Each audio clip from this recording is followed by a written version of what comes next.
All right, we're still working on everything here. This is a big technology day, whiteboard, distance from the router. Lav mic doesn't seem to be working. Computer software has been updated by Microsoft. All right, so I'm kind of going blind, just like going old school.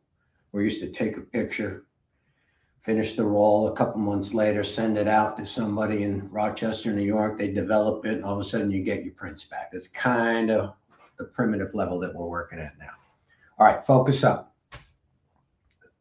Today's topic is the 5 stages of contracting. Now, I got this from the New York State Hunter Education course. This was originally, when I first read it, it was designed for hunting or hunters, the 5 stages of being a hunter. But I realized that it pretty much works for everything. Doesn't matter if it's dating, contracting, hunting. These are the 5 stages that we all go through when we're developing skill sets. Okay? Now, first stage, the beginner stage. All right? In contracting, when we first start out, any job is a good job. There's eagerness.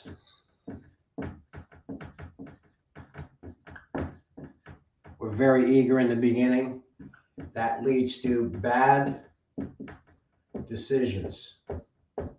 Not necessarily bad decisions, but we don't know what decisions to make. We don't know how to make our decisions. We don't know what the consequences of our decisions are going to be. So whenever I'm starting off in this beginner stage, I give myself permission to make some bad decisions because I'm going to learn from those bad decisions. All right, don't beat yourself up for some bad decisions that you've made or might make. It's okay. It's part of the beginner stage. All right, second stage, the bigger is better stage. At this point, you'll want to take on any job that you can, as long as it's bigger. Company needs to grow bigger. We're not concerned with profitability at this stage. We just want to be bigger, just for the sake of being bigger. We want, in hunting, they call it bag the limit.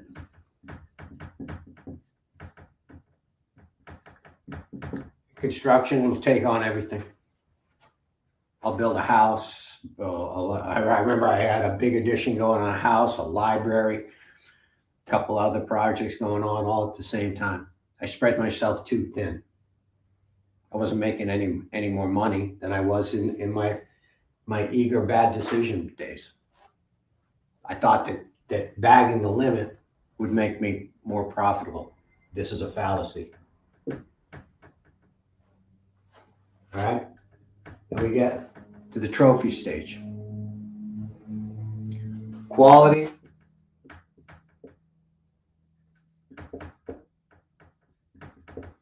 versus quantity. Okay.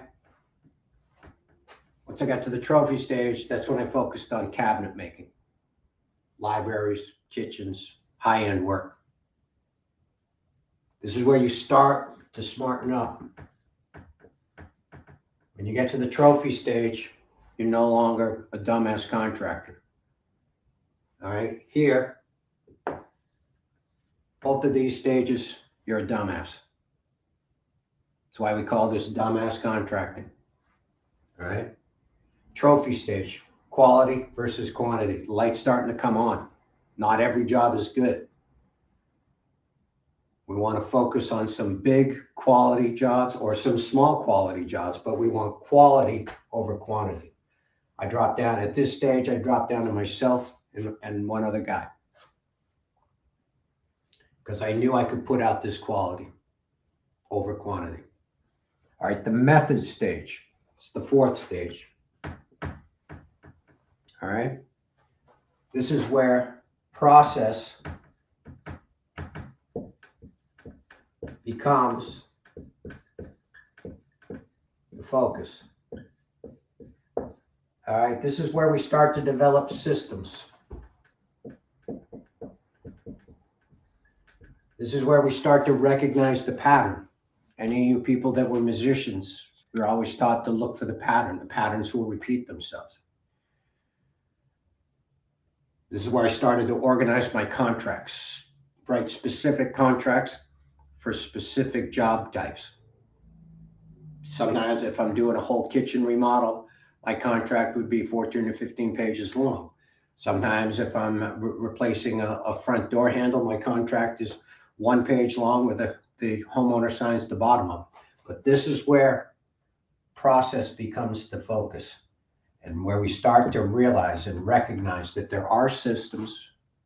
Systems are important. Systems can achieve acceleration. All right. Acceleration is really important. This is going to come up. Acceleration is going to come up every day. I don't have spell check. All right. Acceleration. It's where we start to really, in this method stage, this is where we start to figure it out. All right. We start to put it all together. Quality versus quantity. We're looking at quality, and the process becomes the focus. How are we going to process and develop our systems to get this quality, to produce that kind of quality? All right, the fifth stage is the master stage. All right, we're looking at the total experience. All right, we've got our systems in place. We know how our quarterly withholding is going to go. We've got our training systems for our employees. We've got our systems in process for my management system. I use the Deming model of management. I present it through the lens of Dale Carnegie and his program. I'm using the mythopoetic work of Robert Bly and Iron John to bring my guys to mature male adulthood. All my systems are working. Now I can start to focus on the total experience. Now I can appreciate the work. Okay, I can sit back and have some fun, enjoy building some nice stuff. I can appreciate the client. All right, I've learned how to pick and choose my clients. I don't want to bag the limit anymore. I just want to work for good clients. I don't care what I'm doing. As long as I have a good client, I'll shovel out their crack house because I like working with them.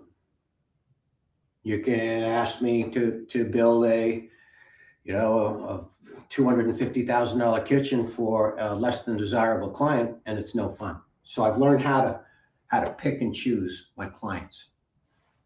I can enjoy the process, and I can enjoy the companionship.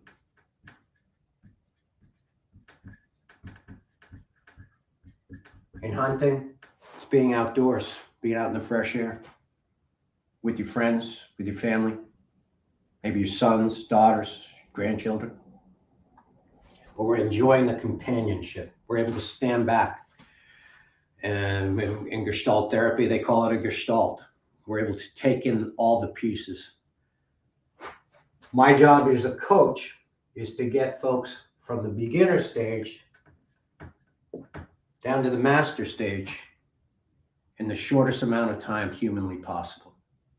Coaching, effective coaching, according to Bob White, my karate guy, is taking somebody from the stage that they're in, the beginning, say the beginner stage, and bringing them to the stage they want to be, this master stage, in the shortest amount of time possible with acceleration.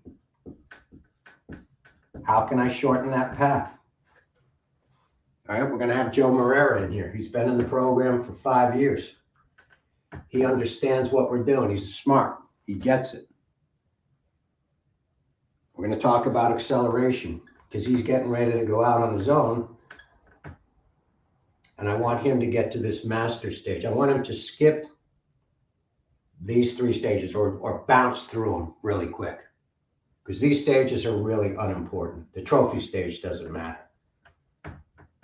I mean, you get some really nice pictures out of it, but other than that, it doesn't matter. The method stage is where you want to be, because that incorporates all the problems that you neglected in these three.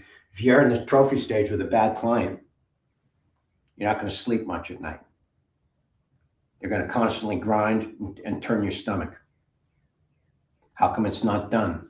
I refuse to accept that. You'll hear all the phrases that come out of this trophy stage. I've given you a lot of money. I expect results.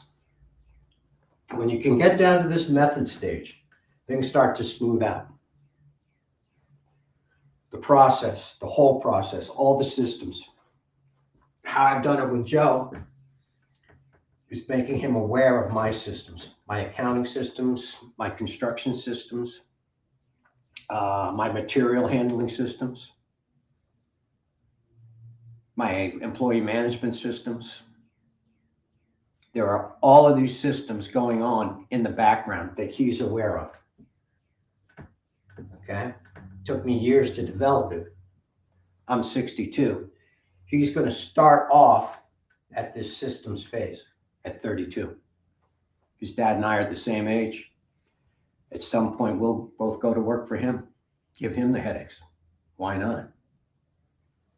All right. And then he'll pop right up to this master stage in under 2 years. It's not easy mastering this skill set. It takes time. You have to give yourself permission to make some bad decisions, because that's experience. That's where you start to read people. Joe's been with me for 5 years. Biggest decision you can make. Sometimes you can walk in and interview a client. That first meeting, you're better off writing them a check for $500, telling you to go to your competition's business and run their business into the ground. 80% of the client base will be difficult to work for. You'll make 80% of your profits on 20% of your clients. You guard these 20% with your life. You want to be, if they have a request, if they have a problem, a burst pipe, roof shingle, leak in the roof, bathroom overflows, you want to be there. You want to focus all of your energy on this 20%. The 80% out here are bad decisions. They'll fill out your schedule. You pay your bills, you process everything through, but you won't make much profit on them. And you'll have to charge them 20% more. This is where you're going to make your money, on that 20%. So you guard them with your life. You just develop, cultivate a relationship with them. They'll be the easiest people to work for, and you can charge them less money and be more profitable. Every client in America, every homeowner in America should be learning how to be in that 20%. Unfortunately, we don't do enough construction. People do a big project on average every 14 years. So most homeowners don't feel comfortable spending a lot of money on their house. Contractors have a lower confidence relating than used car salesmen. That's what we're up against. And that's us in our industry developing talent and other contractors. That's what I'm doing. That's my goal with these videos, is teaching guys, teaching homeowners, improving the industry in any way that I can. All right, so 5 stages. We want to take you from that beginner stage to this master stage as quickly as possible. So you want to be focused on the total experience, finding the client, getting the work done, enjoying the process, and enjoying the companionship of your fellow tradesmen. Once you get here, it's awesome. Things get really easy. You don't worry about where the next job is coming from. You just get up and go to work, have some fun. All right, 5 stages of contracting.